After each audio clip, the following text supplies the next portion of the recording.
Bonjour à tous et bienvenue sur Esprit éveillé. Aujourd'hui, nous allons parler d'un livre fascinant écrit par Lise Bourbeau, intitulé Les 5 blessures qui empêchent d'être soi-même. Ce livre explore les blessures émotionnelles que nous portons tous et nous montre comment les guérir pour vivre de manière plus authentique. Restez avec nous pour découvrir les clés de la guérison émotionnelle. Chapitre 1, la blessure de rejet et le masque du fuyant. Commençons par la première blessure, la blessure de rejet. Cette blessure survient souvent très tôt dans la vie, parfois dès la naissance ou pendant la petite enfance. Elle est liée à un sentiment de ne pas être désiré ou accepté. Les personnes qui souffrent de cette blessure ont souvent peur du rejet et ont tendance à fuir les situations sociales. Pour se protéger, elles portent le masque du fuyant. Le fuyant essaie d'être invisible, évite les conflits et fuit les situations où il pourrait être rejeté. La guérison de cette blessure commence par la reconnaissance de sa peur du rejet et par des efforts pour s'affirmer et se sentir légitime dans les relations sociales. Chapitre 2, la blessure d'abandon et le masque du dépendant. Passons maintenant à la blessure d'abandon. Cette blessure est généralement causée par un manque de soutien émotionnel dans l'enfance, souvent par un parent absent ou émotionnellement distant. Les personnes qui souffrent de cette blessure ont une peur intense de la solitude et un besoin constant d'attention et d'affection. Pour se protéger, elles portent le masque du dépendant. Le dépendant cherche constamment l'approbation et l'affection des autres, a du mal à être seul et peut adopter un comportement de victime. La guérison de cette blessure passe par l'apprentissage de l'autonomie émotionnelle et le développement de la confiance en soi, afin de ne plus dépendre exclusivement des autres pour se sentir complet. Chapitre 3, la blessure d'humiliation et le masque du masochiste. Voyons maintenant la blessure d'humiliation. Cette blessure survient lorsque, dans l'enfance, une personne se sent honteuse ou rabaissée par ses parents ou d'autres figures d'autorité. Ceux qui souffrent de cette blessure ressentent souvent un profond sentiment de honte et ont tendance à se rabaisser ou à se punir. Pour se protéger, ils portent le masque du masochiste. Le masochiste se soumet aux besoins des autres, néglige ses propres besoins et peut même rechercher la souffrance pour se punir. La guérison de cette blessure implique de reconnaître sa propre valeur, d'apprendre à dire non et de se respecter soi-même.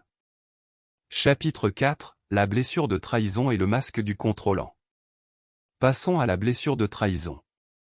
Cette blessure est causée par une trahison ou un bris de confiance, souvent par un parent ou une figure d'autorité qui n'a pas respecté ses promesses. Les personnes touchées par cette blessure ont du mal à faire confiance et ressentent le besoin de tout contrôler. Pour se protéger, elles portent le masque du contrôlant. Le contrôlant cherche à tout maîtriser, ne fait pas confiance aux autres et a du mal à déléguer ou à laisser les choses aller.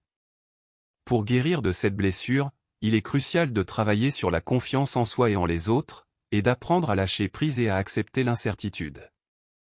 Chapitre 5, la blessure d'injustice et le masque du rigide. Enfin, examinons la blessure d'injustice. Cette blessure survient souvent dans un environnement où l'amour ou la reconnaissance est conditionnelle, ce qui mène à un sentiment de froideur et de distance. Ceux qui en souffrent ressentent un fort sentiment de froideur, sont perfectionnistes et ont du mal à montrer leurs émotions. Pour se protéger, ils portent le masque du rigide. Le rigide cherche la justice et l'équité à tout prix, est perfectionniste et montre peu ses émotions pour éviter la vulnérabilité. La guérison de cette blessure passe par l'acceptation de ses imperfections et de ses émotions, et par l'apprentissage de la flexibilité et de la compassion envers soi-même et les autres. Chapitre 6, guérir ses blessures et retirer ses masques. Pour guérir ses blessures, il est essentiel de reconnaître et d'accepter nos blessures émotionnelles. La première étape consiste à identifier les masques que nous portons pour nous protéger. Ensuite, nous devons travailler sur la guérison de chaque blessure spécifique en utilisant des techniques telles que la méditation, la thérapie, et le développement de l'amour-propre. Retirer nos masques permet à nos véritables émotions de se manifester et de vivre de manière plus authentique. En travaillant sur ces blessures, nous pouvons nous libérer des comportements autodestructeurs et atteindre une vie plus épanouissante et équilibrée. Conclusion, vivre authentiquement et être soi-même. En conclusion, Les 5 blessures qui empêchent d'être soi-même de Lise Bourbeau nous montrent que la reconnaissance et l'acceptation de nos blessures émotionnelles sont les premières étapes vers la guérison. En identifiant et en comprenant nos blessures et les masques que nous portons, nous pouvons commencer à les guérir et à vivre de manière plus authentique. Vivre sans masque et être soi-même est la clé d'une vie épanouie et équilibrée. Si vous avez trouvé cette vidéo ou podcast utile, n'oubliez pas de liker, de vous abonner et de partager vos pensées dans les commentaires. Merci de nous avoir rejoints aujourd'hui sur Esprit éveillé, et à bientôt pour un nouvel épisode inspirant.